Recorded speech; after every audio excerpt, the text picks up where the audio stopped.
on Monday, we discussed the highlights, the political events of 2021. And it was quite an intriguing one. We talked about Chad, we talked about Mali, we also talked about Guinea, the coups that happened. And South Africa. And South Africa, we do know that the former president, Jacob Zuma, had about 15-month sentence due to contempt of court.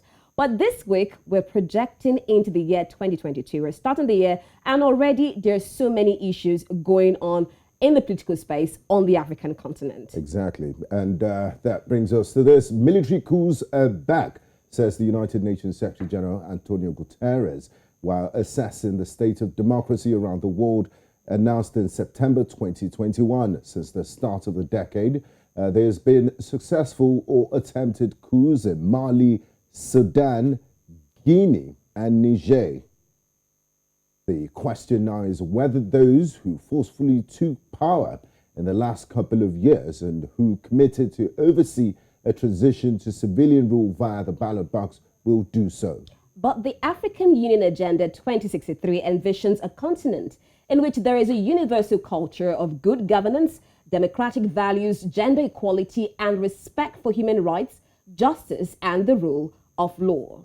Today on The Conversation, we will be looking at projections for upcoming elections ahead of 2022.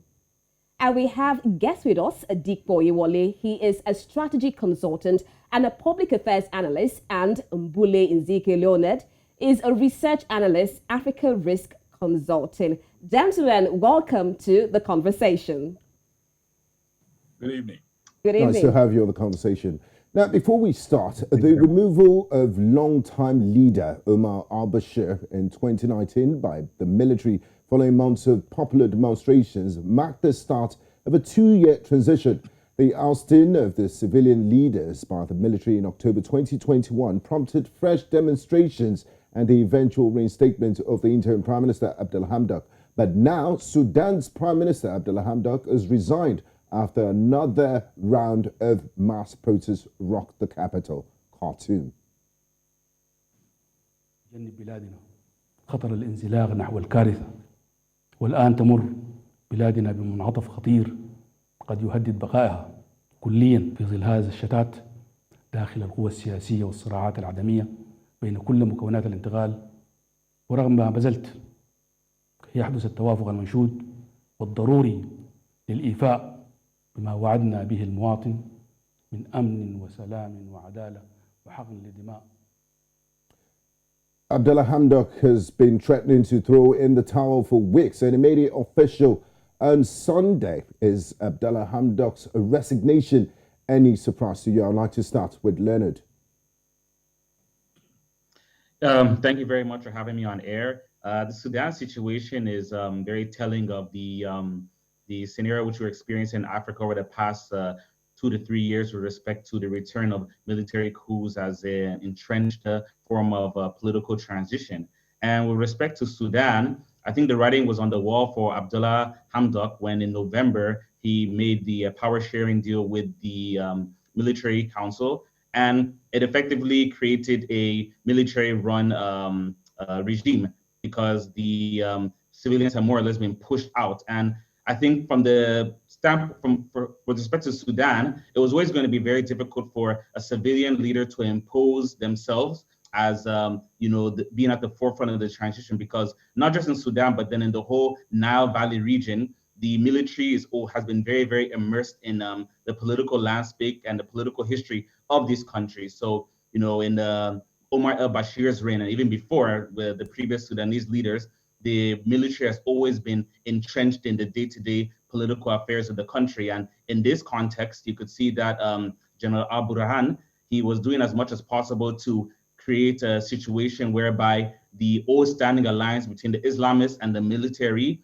was maintained, because I think over the past 2 years, they're trying to see how they could utilize the civilians to more or less legitimize the transition in place. However, as time evolved, Hamdok's power, you could see, and his ability to gain political support as well as public support had waned, and the military saw it as an opportunity to, come back to the forefront and ensure that they could be able to protect the advantages which they had during the al-Bashir reign, just now without al-Bashir being at the helm of the situation. All right, Leonard, it was no surprise to you and, of course, to a lot of Sudanese. But let's go back to Dipo now. Now, a lot of people were asking why Abdallah Hamdok accepted the deal in November, only to resign a few months later. Some people suggest that it was due to the fact that he was under house arrest, or probably he was pressured. Did he truly believe it could work? Well, I believe that in situations like this, where we have a country where there's been a lot of conflict for many, many years, the leader at the helm of affairs has to be optimistic, and you have to explore all the alternatives and all the options you have available to you. So yes, a lot of people would fault Hamdok for taking the deal in November, but for me, I would say that maybe we cut him some slack and say that probably he was being overly optimistic at this point, with benefit of hindsight, to say that he was overly optimistic with him accepting the deal, saying that he wanted the government to be run the way it was. But him now resigning months after is him looking at it saying that, you know what, I may have been wrong, I may have over-leveraged my optimism, and I may have expected too much, that this may not have a way forward per se. But we must keep insisting that dialogue must continue in Sudan as a way forward, because either we like it or not, the only way forward right now out of these waves of military rule that we're having back in Africa right now is democratic civilian rule. Because somehow, unfortunately, in the last 2 to 3 years, we've had a huge wave of coups come into play, and either we like it or not, once it seems to be the new trend and it goes unchecked, it will keep spiraling into other nations, and they will keep saying that it becomes the order of the day, and then we have the entire continent being dragged back 2 to 3 decades back to where we were before. Now, I would like to stay with you, Dipo. Are we being too optimistic? Because you're talking about a country that has never had a civilian rule in its existence. Omar al-Bashir was there for decades. You also look at Guinea. The first democratic election only happened in 2010 after elections. So democracy is a strange system of government to these countries, and lots of them are still suffering from the effects of hangover for military rule. Are we being too optimistic, or just because the West wants democracy? Are we forcing democracy on these countries, or should we just allow them to evolve and find their own natural system of government? What suits the people of Sudan? That's a fantastic question. Personally, I'm all for any system of government that moves people forward. Okay, either it's military, either it's a monarchy, either it's democracy, either it's parliamentary, as long as the lives of the people are moving forward, and then there is some semblance of improvement. What we have seen so far with the military rule in Sudan over the last couple of years, year in, year out, there hasn't been much improvement in the lives of the people. So now we're saying that, can we try something else? Can we try democracy? Because obviously tyranny hasn't been working. The military rule hasn't been working. The poverty line keeps getting lower and lower. There's a lot of suffering. There's a lot of violence. So we're saying that, can we try something new?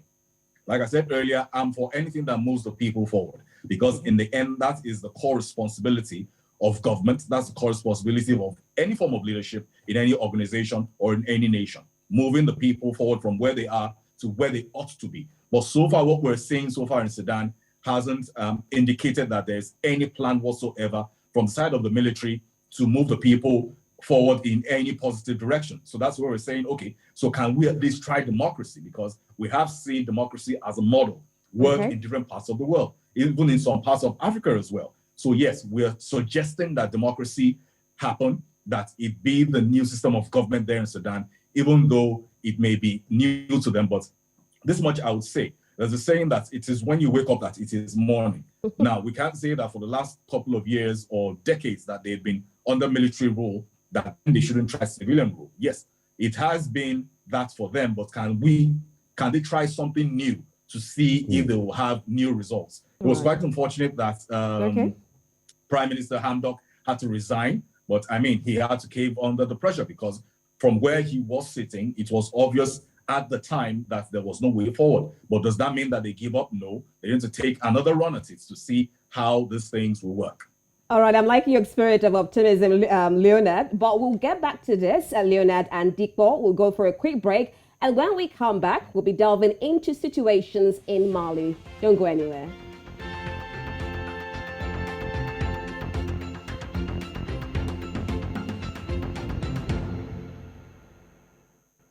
Welcome back. If you just joined us, you're on to the conversation where we're discussing political stories on the African continent. And just before we went on the break, we talked about the political situations in Sudan. And our guest with us talked about optimism, despite the fact of so much tyranny, authoritarianism, government in Sudan, and even the resignation of the Prime Minister Abdallah Hamdok. The people are still hoping for true democracy in Sudan. We still have with us Dipo, Oyewole and Mbulle Nziege Leonard on the conversation, and we move over to Mali, where unfortunately the situation is the same, and the transition to civilian rule in Mali is looking shaky. In 2020, following a coup, a military-civilian interim government agreed an 18-month timetable that should end with elections in February 2022. In May 2021, the leader of the first coup, Colonel Assimi Goïta, staged a second coup and appointed himself as interim president. Mali was supposed to hold the elections in February, but the military-led government has pushed that back by up to 5 years. And here is what the UN has to say.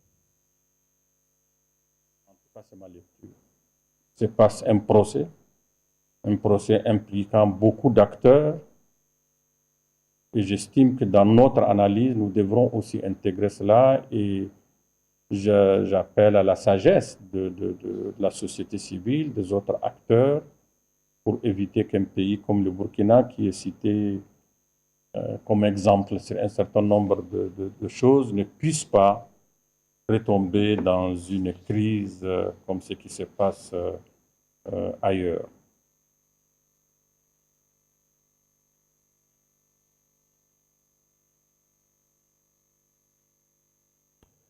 Now, Leonard, were you surprised by the announcement and the boldness to extend the transition period by 5 years, as announced by Colonel Assimi Goïta, and how has this been viewed in Mali itself?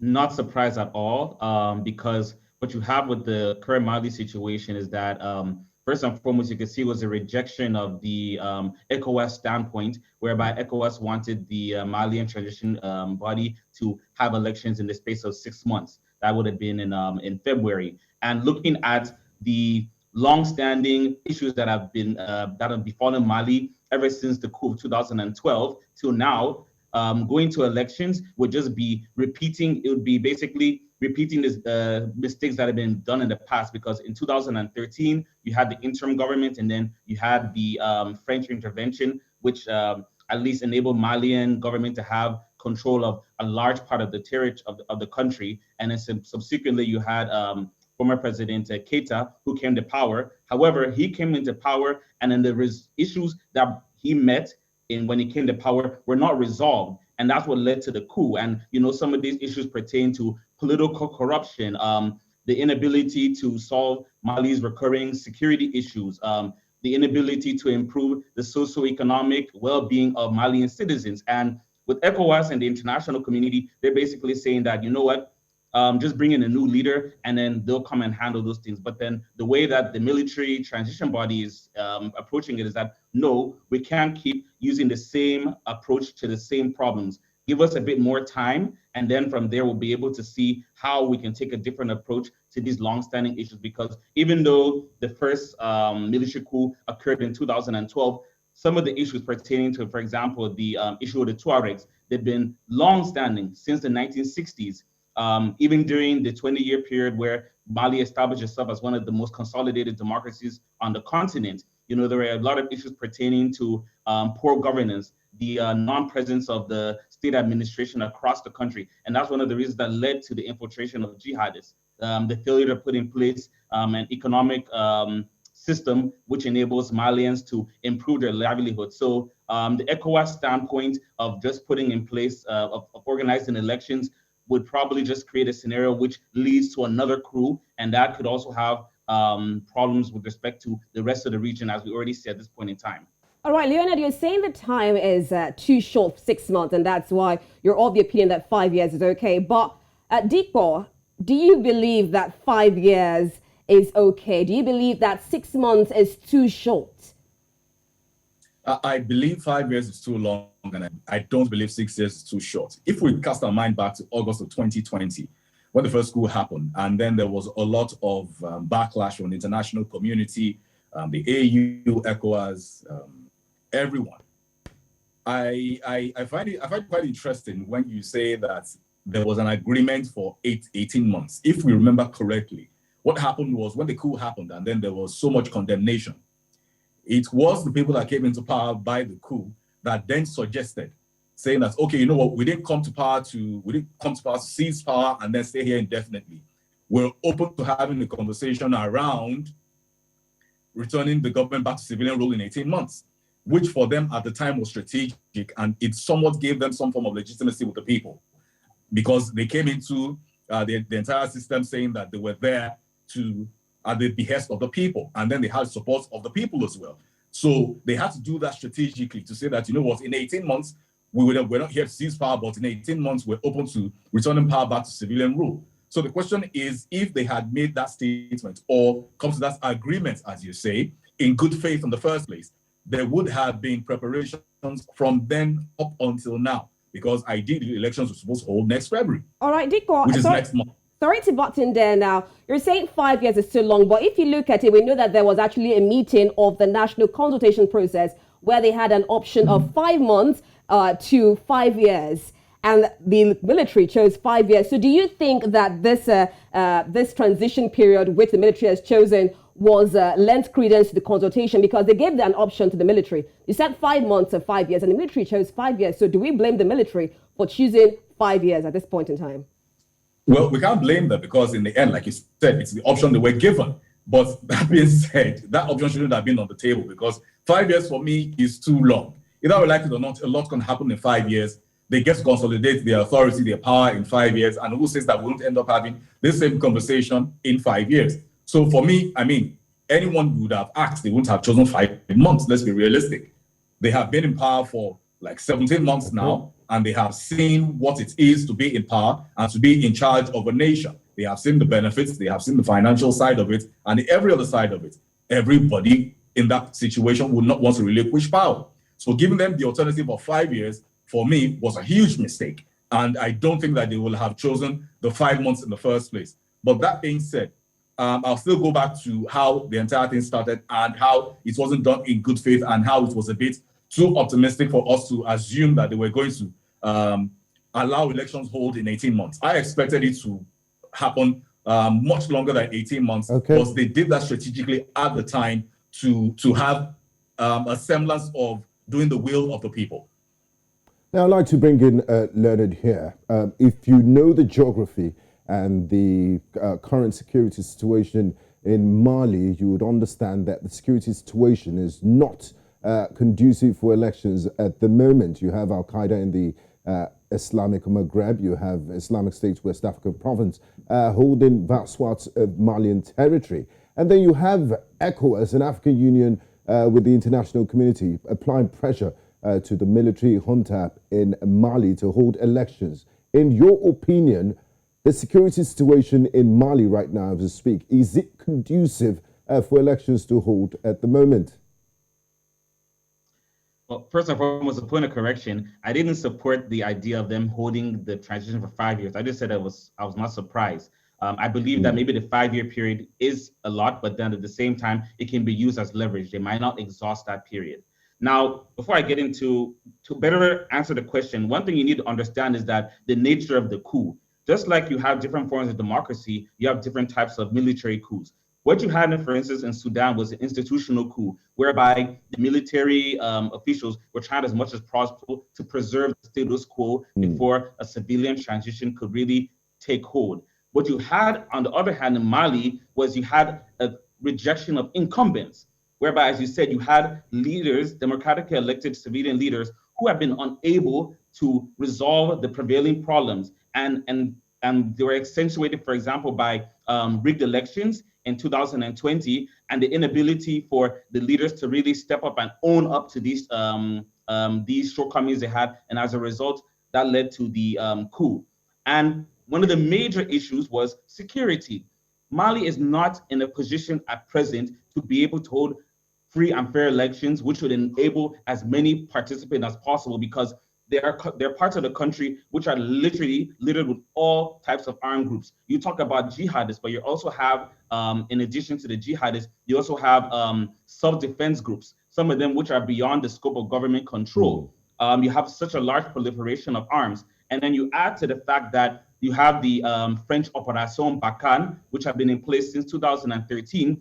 They're doing a slow withdrawal right now. And now that reconfiguration of the security apparatus requires that the government, the military government in place, to try and see how they can fill in the gap that the French are leaving, because the French have more or less been the security guarantors for Mali for the most part since 2013. In fact, the reason they came in was because the country was going to fall to the jihadists, because the Malian army didn't have that capacity. So it is very important that while we do understand the need for a civilian government to be in power, the very issues that have befallen the previous civilian regimes and which are currently trying to be addressed by the military regime, if they aren't properly addressed, then you have a scenario where Mali could collapse. It could fall into the hands of the jihadists, and that could spell trouble for the whole region.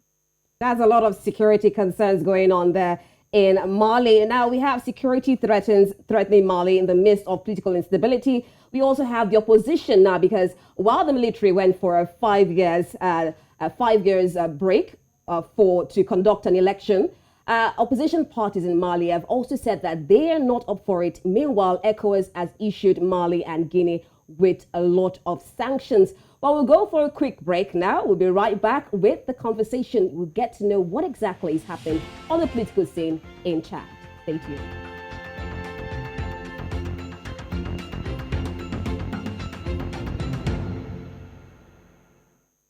Welcome back to the conversation, and we're still discussing transitions and elections projections for 2022.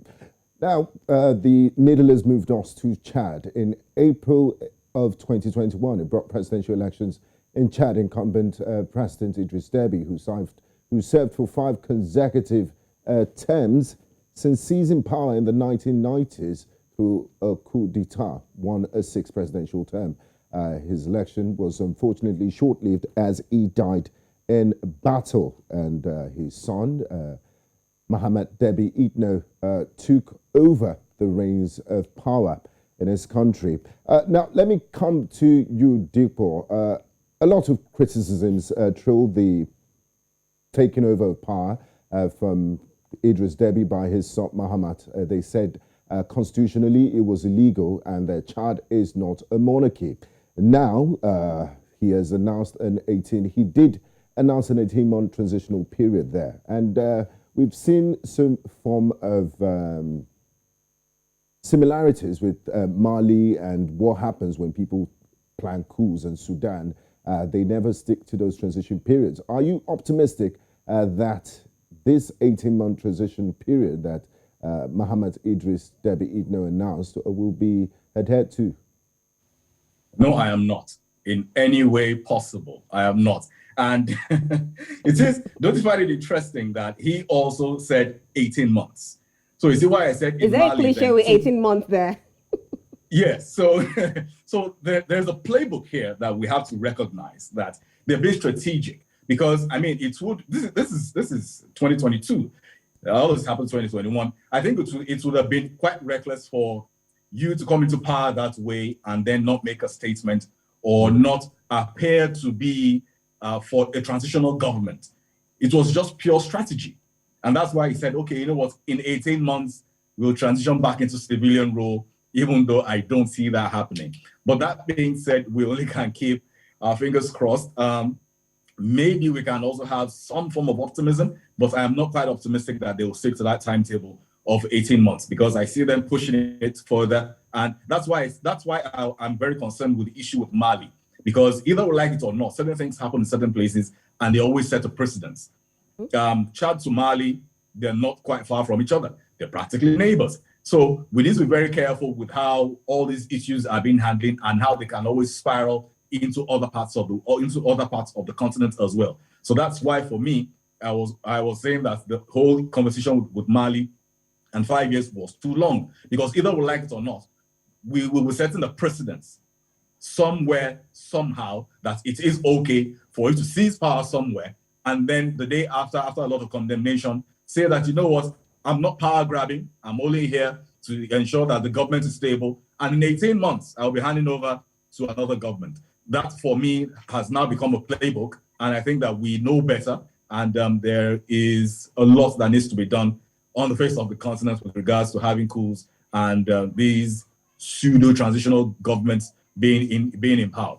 Okay, Dipo, earlier on, I would have called you a man of optimism, but right now you're beginning to change sway. So let's go to Leonard now. Let's talk about the will of the people. Now, Dipo has said he's not so optimistic that the son, that's Ethno Derby, will actually go ahead with the 18-month transition. But we know that the people of Chad are very strong in protest. Remember when Derby, that's the father, before he died, before he came into power, there was actually a protest due to the fact that he was a very authoritarian leader. And then they were not happy with the electoral process. And even when the son came in, there were also protests in in Chad. So looking at the year 2022, do you feel that we'll likely have more protests, people coming out and declaring a strong position for democracy? Well, I'm coming from Cameroon. I've followed Chadian politics for quite a long time, and their civil society is stronger than you would expect. The Central African Francophone countries, civil society is fairly weak. For the most part, it's controlled by the state, or at least even their ability to grow is very much curtailed by state efforts as well as by the military. And in Chad, what you had was an institutional coup, whereby the military as well as the Derby family and his Zagawa clan did everything possible to ensure that the power remained within their clique following the death of Idris Ethno Derby. Now, one of the interesting aspects that you failed to mention was that even though there is a playbook per se regarding military transitions, what you have in Francophone Central Africa is the playbook of dynastic successions, whereby the father, the son, handing over presidency is very prevalent. And anybody who understands that dynamic in Central Africa was not at all surprised by the ascension to power of Muhammad Idris Derby. Now, there will be protests. However, even in the past, we've seen military uprisings against the Derby's rule. What they have as a joker, as a carte blanche, as they say in French, is the role of France. France is a forefront supporter of Chad. They're the biggest international supporter on the diplomatic and even on the military side, because now France has a military base in Chad. They have a defense accord or a defense treaty with Chad, whereby if the ruling regime is in trouble, France will send troops at the request of the Chadian authorities. So despite the potential of protesters demonstrating against Derby's rule, at the end of the day, Derby has enough support from the military. There isn't enough opposition. The opposition isn't strong enough. And above all, the international community is on their side, because they might put pressure on the Chadian military council to complete the 18-month transition. However, Chad is at the forefront of multiple anti-terrorist fights in the Sahel, be it with respect to the jihadists operating in Mali, in Niger, and Burkina Faso, or against Boko Haram. Chad has been at the forefront. They have the best trained and best equipped army in Central Africa. And at this point in time, the international community really wants a partner who can ensure that type of commitment to being a military partner, and above all, who can help to establish some sort of stability in the region. Stability will always be prioritized over democratization. So while there is a possibility of the 18-month transition, there is a bigger possibility, as Dipo said, that there's going to overstay that 18-month transition that they talked about. You responded quite excellently, and that brings me to this question, Dipo. Leonard's analysis, spot on. You talk about the big elephant in the room, France. Idriss Deby and the Chadian army is one of the strongest in the region. And you don't want to rock the boat too much. That's why in the event of Idriss Deby's son, Mohamed Itno's ascension to power, there wasn't a lot of noise and condemnation from the international community. Even Nigeria sees Chad as a big ally in its fight against Boko Haram. The question is this: 2022 is the year of transition where this democratic transition is meant to happen. In case it doesn't happen, do you see any condemnation from the international community? And where does the will of the Chadian people come into place? Because Leonard did mention stability over democracy. Yes, fantastic conversation there with what Leonard said. Yes, so stability over democracy, because either we like it or not, if we say that that democracy trumps stability, and then there is so much violence and insecurity, the entire nation falls apart. But this much I would say, that even though I have said that there's an 18-month playbook, this is what I perceive with the entire Chadian conversation. When the 18 months are up, don't be surprised when Mohamed Deby would come out and say that he wants to run for office as a civilian. So what then happens if he says that? And when he does say that, do you really believe he's going to lose? I don't see him losing, and he's going to have a lot of support from the international community. So either we like it or not, he stays in power, either in uniform or out of uniform.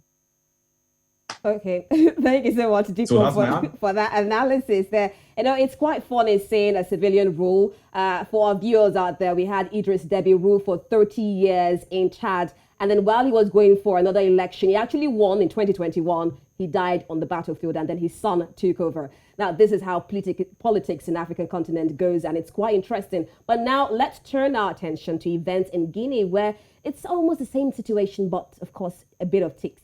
Now, in 2010, Alpha Condé became the country's first democratically elected leader. He was re-elected in 2015, but unfortunately, this did not bring the much desired democratic governance. In 2020, Condé changed the constitution by referendum to allow himself to secure a third term. This spurred the 2019 to 2020 Guinean protests and a wide range of oppositions. On 5th September 2021, President of Guinea Alpha Condé was captured by the country's armed forces in a coup d'etat, and Special Forces Commander Mamadou Doumbouya released a broadcast on state television announcing the dissolution of the constitution and government. L'important, encore une fois, c'est de construire les bases du changement, la justice, l'administration qu'il faut pour que, d'une part, le volet politique se déroule dans les meilleures conditions et que le meilleur gagne aux élections à la fin. Nous sommes là, comme l'a dit le président, nous sommes là pour servir, pour créer ces conditions et partir. Parce que finalement, une administration, c'est quoi? Ce n'est pas une administration pour se servir, c'est une administration pour servir les citoyens. Hein? Les biens de l'administration sont les biens des citoyens. C'est une très grosse responsabilité. Mais nous allons essayer de faire en sorte que cette responsabilité soit assumée avec honneur et dignité. Now, Leonard, my question to you is this. The situation in Guinea didn't happen overnight. You had a situation where the former president, Alpha Condé, ruled for 10 years. He changed the constitutional order to run for a third time. And there were widespread demonstrations. A lot of Guineans were killed in those demonstrations. While all that happened, the African Union was mute. ECOWAS was mute. And then it created the environment for the military to take over. The military takeover happened. Colonel Doumbouya came in as president. And we saw the widespread condemnations, the sanctions, and all of that. My question to you is this. Why does the African Union and the ECOWAS not rein in on this civilian rulers when they're exhibiting dictatorial tendencies? Why do we see them after the damage has been done? you really outlined the whole Guinean and the whole trajectory very, very well. It's a country I cover for work, and to put it bluntly, the ECOWAS, African Union, all of these regional economic bodies, regional economic and political bodies, they act as trade unions, right? They act as trade unions for their members who are heads of states, heads of government, as well as high-ranking state officials. And I'm based in South Africa, which probably has the strongest trade union movement on the continent. And what you always see with trade unions is that they will act in the interest of their members, even if they know that what they're vouching for is not for the good of society. And that's what we see with ECOWAS, we see with the African Union. They're always selling out, they're always selling after the market, as we like to say in West Africa. And as you wonderfully noted, the situation in Guinea was, the coup d'etat was just the culmination of what had been, 3, maybe 5 years since he won his second term in 2016. There had already been well-established knowledge that Condé wanted to go in for a third presidential term. And, Condé was someone who had spent 40 years in exile in France. He had been jailed by the previous administration, and, people wanted to give him, the benefit of doubt. But then, when it became evident that he wanted to remain in power, the protests happened. There were scores of deaths. He increased repression. And, he also started to increasingly concentrate power within the presidency. You had a scenario where he wasn't even consulting ministers in the lead up to the coup. But, ECOWAS, they were on the back foot. And one of the reasons why is because, they're not going to call to order somebody who is doing what they themselves might do. I mean, next door in Senegal, Macky Sall, there are rumors that he wants to go in for another presidential term in 2025. Alassane Ouattara, who he considered his economic advisor, he had gone in for a third presidential term in November. You have all of these situations, so you ask yourself, but you have somebody criticizing you, but then you're also doing the same thing. So the ability to hold people accountable is impossible. All right, Leonard, I really want to hear from Dipo on this. We also know that they said that they positioned the elections possibly in 2022. And of course, we know also that he said that no member of the transition committee would contest for the elections. Now, can we, please, based on history, talked about Chad, talked about Mali, do we think that we'll have elections in 2022? And can we actually trust his words? Well, we'll go back to it. Optimism. We can only hope. But while we're talking about these transitions, I would like to point out something you asked Leonard about the AU and the ECOWAS. So far, we are talking about transitions, and over time, we haven't really talked about what really led to all these coups. Are we endorsing coups in the year 2020, 21, 22? No, we are not. However, we also need to identify the factors that led up to these events happening. The same thing that happened in Guinea was similar to what happened in Mali, which we had pointed out and we had talked about initially. Wouldn't you expect that leaders in Africa would sit up and say that, our people are getting fed up of the same old song where you come into power, you come into office, you don't deliver on what you promised to deliver, and then somehow these events can possibly happen? Because I believe that these are conversations that need to be had and need to be had a lot more. Nobody's endorsing a coup. Nobody's endorsing that a system of government come into play through that means. However, I believe that it is important that we have these conversations and we find a way to emphasize the events that lead up to these, that lead up to where we are today in nations where we have coups, and then we have to be doing a lot of permutations with the transition committee, with the transitional governments, saying is the election going to hold or not. But that being said, no, go on, go on. Let's allow you land. Go on. Yeah, but that being said, we hope, and we can only hope that elections do hold in Guinea, as they have said it would, so that the transitional government that we have now can at least ease out, and then it can have some democratic rule. But for me, if it doesn't happen, I don't believe that I would be quite shocked if it doesn't happen, unfortunately. I totally share in your disposition, Dipo. Of course, we know that one of the major things that led to all these transitions is because of bad governance, corruption, especially in the issue here. We had bad governance, corruption. We also have socio-economic decline in the country. And most times we see the military see that as an opportunity to come in and take over transitions. And I think we really need to look into all this. Gentlemen, I would like to say a very big thank you to you, Dipo, Oyewole, and Mbulle, Nziege, and Leonard. Thank you very much for joining us on the conversation today. We do appreciate your insights and hope to have you at some other time. Thank you very much. And that's it on today's conversation. This Friday, we'll continue our series looking at transitions and elections in the year 2022. We'll be looking at Angola, Kenya, and also Somalia to having elections. Let's keep our fingers crossed. Let's see what's going to happen. Do we have a fruitful democracy and, of course, election in 2022 in this African country? Stay tuned to Conversation, coming back again on Friday, 5 p.m. West African time. I'm Rita Modia. And I'm Benga Borowa. Thank you very much. Join us.